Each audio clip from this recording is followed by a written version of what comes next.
Dear students, السلام علیکم۔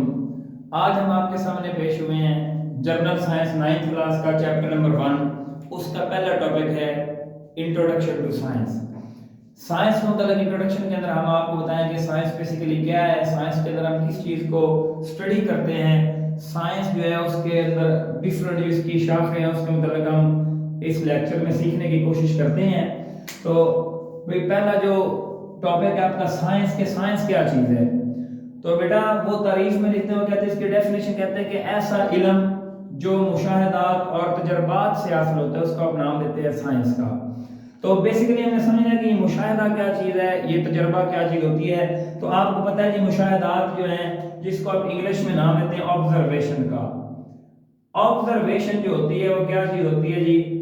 Observation basically آپ کے 5 سینسز آف ویژن جو ہیں ان سے بنائے جاتے ہیں۔ مثال کے طور پہ آبزرویشن ہم آنکھ کے ذریعے دیکھ کے بنا سکتے ہیں۔ میں دیکھتا ہوں لائٹ آن ہے، لائٹ آف، یہ میری ایک آبزرویشن ہے۔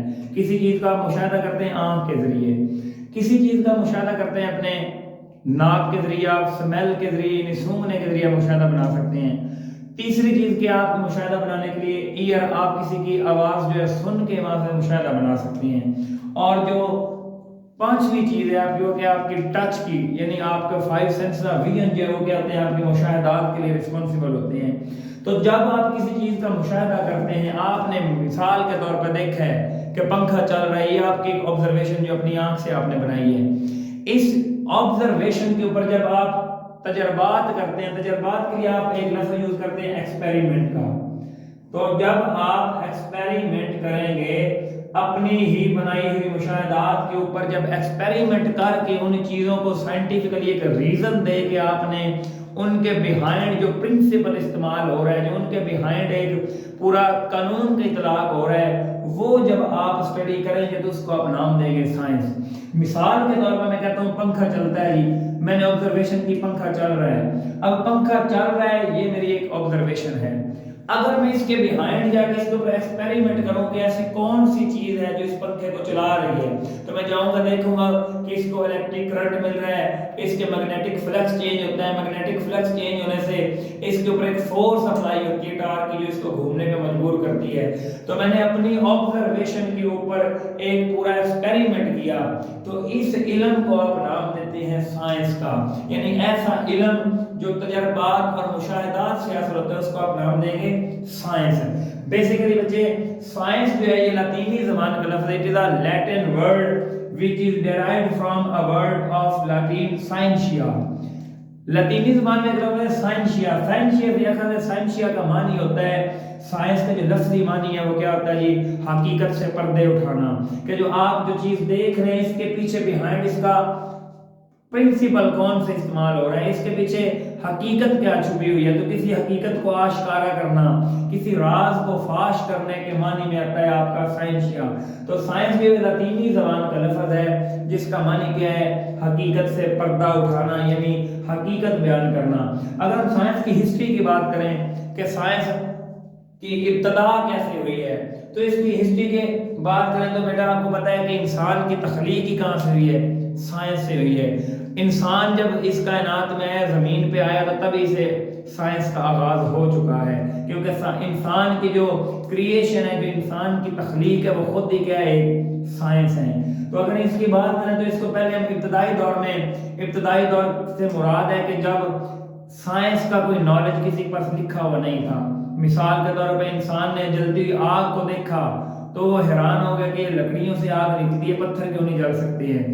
تو مثال کے طور پہ ڈفرنٹ چیزیں جو انسان نے ابتدا میں سیکھی، جس کو آپ نیچرل فلسفی کا نام دیتے ہیں، کہ انسان نئی نئی چیزیں سیکھتا گیا لیکن وہ پرنٹڈ بلیک اینڈ وائٹ شکل میں ان کے پاس لکھی ہوئی موجود نہیں تھی۔ تو اس کے بعد دور شروع ہوتا ہے مسلمانوں کا دور، جس کو اب مسلم دور، اسلامی کیمیا گری کا دور کہا جاتا ہے۔ یہ 600 عیسوی سے 1400 عیسوی تک ہے۔ یہ دور وہ دور ہے جب سائنس کے اوپر مسلمان سائنسدانوں نے حکومت کی ہے۔ بیٹا مسلمان سائنسدان جو ہیں انہوں نے سائنس کے اندر اتنی زیادہ تحقیق کی، سائنس کے اندر اتنا زیادہ انہوں نے نالج اکٹھا کیا کہ یہ جو 800 سال کا دور ہے، 600 سے لے کے 1400 عیسوی تک 800 سال کے دور کے اندر اگر کوئی مسلمان سائنسدان ہاتھ میں مٹی پکڑ کے یہ کہہ دیتا کہ یہ سونا ہے تو پوری دنیا والے مان جاتے تھے، کیونکہ وہ کہتے تھے کہ مسلمان سائنسدانوں کا سائنس کے اوپر اتنی زیادہ گرفت ہے کہ انہوں نے کہہ دیا تو انہوں نے ثابت کر کے دکھانا ہے کہ یہ سونا ہے۔ تو اس دور کو کہا جاتا ہے مسلمان سائنسدانوں کا دور۔ اس دور میں کیمسٹری کے اوپر بہت سارا کام ہوا۔ آپ جابر بن حیان کو دیکھیں، آپ ابو علی سینا کو دیکھیں، آپ موسیٰ الخوارزمی کو دیکھیں، آپ مختلف سائنسدان دیکھیں، ابن النفیس کو دیکھیں جنہوں نے بایو کے اندر بہت زیادہ کام کیا ہے۔ ابن الحشم نے pinhole camera, law of reflection پیش کیا ہے، لا آف ریفریکشن پیش کیا گیا۔ اس کے علاوہ اگر آپ دیکھیں ابن النفیس نے آپ کا پورا جو ہارٹ کا سسٹم ہے وہ آپ کے سامنے بیان کیا۔ جابر بن حیان کی بات کریں تو فادر آف کیمسٹری ان کو کہا جاتا ہے۔ تو بیسیکلی یہ جو دور مسلمانوں کا دور ہے، اس میں مسلمانوں نے بہت زیادہ ترقی کی۔ اب ہوا کیا کہ آپ کو پتہ ہے سلطنت عثمانیہ جب زوال پذیر ہوئی، چنگیز خان اور ہلاکو خان نے مل کے مسلمانوں کے اوپر حملہ کیا، تو تب سے مسلمانوں سے یہ سائنس کا نالج جو چھن گیا۔ تو اس کے بعد شروع ہوتا ہے یونانی دور شروع ہو گیا، لاطینی زبان، یعنی سائنس جو ہے وہ دوبارہ کدھر چلے گی، سائنس کے اوپر تحقیق کرنا شروع کر دیا۔ آپ کے مغربی جو فلاسفر تھے، جو آپ کے انگریز فلاسفر ہیں، انہوں نے ہماری ہی کتابوں سے کیا کیا، نالج اکٹھا کر کے، جس کو اقبال نے خوب کہا بھی ہے کہ مگر وہ علم کے موتی کتابیں اپنے آبا کی، جو دیکھو ان کو یورپ میں دل ہوتا ایسے پڑھا۔ ہمارے مسلمان سائنسدانوں کی لکھی ہوئی کتابیں جو ہیں انہی سے مستفید ہو کے آپ کے انگریز جو ہیں، جو آپ کے مغربی فلاسفر ہیں، انہوں نے ان سے فائدہ اٹھایا اور سائنس کے اوپر تحقیق کرنا شروع کر دی۔ تو آپ اگلے طرف جائیں جو سائنس کی شاخوں کی بات آئے، اب دیکھیں جس طرح میں نے ابھی بیان کیا یونانی دور کے اندر، اب ان کے نظریات کیا ہیں؟ جو یونانی دور کے فلاسفر تھے ان کے نظریات، ارسطو کی بات کریں اگر آپ، ارسطوٹل جو ہے، اس کے بعد اگر آپ بات کریں جوہن ڈالٹن کی، آپ ڈیموکریٹس، یہ وہ مشہور نام ہے جنہوں نے سائنس کی ابتدا میں کام کیا۔ اب جو یونانی دور ہے، یونانی فلاسفر ہیں آپ کے، جوہن ڈالٹن جس نے اٹامک تھیوری پیش کی، ڈیموکریٹس جس نے ایٹم کی ٹرم سب سے پہلے استعمال کی، ان کا یہ ماننا تھا، ان کی یہ تھیوری تھی، ان کا یہ ایک سمجھ لیں کہ اصول تھا۔ وہ کہتے تھے کہ آپ کی پوری کائنات جو ہے وہ ان چار ایلیمنٹس، ان چار عناصر سے مل کر بنی ہوئی ہے۔ وہ کون کون سے ہیں؟ یعنی ڈیموکریٹس جو ہے اس نے کہا کہ آپ کی پوری کائنات ان چار ایلیمنٹس کا مرکب ہے۔ وہ کون سے چار ایلیمنٹ ہیں؟ وہ چار ایلیمنٹ ہیں آپ کی فائر، یعنی آگ، پانی ہے، مٹی ہے اور ہوا ہے۔ یعنی ان کی یہ تھیوری تھی۔ جوہن ڈالٹن کہتا تھا کہ آپ کی پوری کائنات کے اندر یہ چار ایلیمنٹ موجود ہیں جو مل کے آپ کی پوری کائنات کو مینٹین کیے ہوئے ہیں۔ وہ الگ بات ہے کہ بعد میں ہم نے اپروکسیمیٹلی 118 ایلیمنٹ جو کیمسٹری کے اندر جانے جاتے ہیں وہ موجود ہیں۔ تو اگر ہم سائنس کی ڈیفرنٹ شاخیں، اب ابتدا میں سائنس کا نالج کیا تھا، تھوڑا تھا، تو جو سائنس سے ریلیٹڈ آپ کو کائنات سے ریلیٹڈ انفارمیشن ملتی ہے، آپ ایک ہی سنگل سبجیکٹ میں آپ اس کو رکھ دیتے، آپ اس کو جنرل سائنس کہتے تھے۔ جیسے جیسے انسان کا نالج وسیع ہوتا گیا، اب ایک بندے کے پاس کا روگ نہیں ہے کہ وہ ہر ایک چیز کا نالج جو وہ اکٹھا کرے۔ تو سائنسدانوں نے کیا کیا، سائنس کو مختلف ڈویژنز، مختلف شاخوں کے اندر، مختلف برانچز کے اندر ڈیوائیڈ کیا تاکہ ہم اپنے سائنس کی اسٹڈی کو ایکسپلینیشن کے ساتھ آسان بنا سکیں۔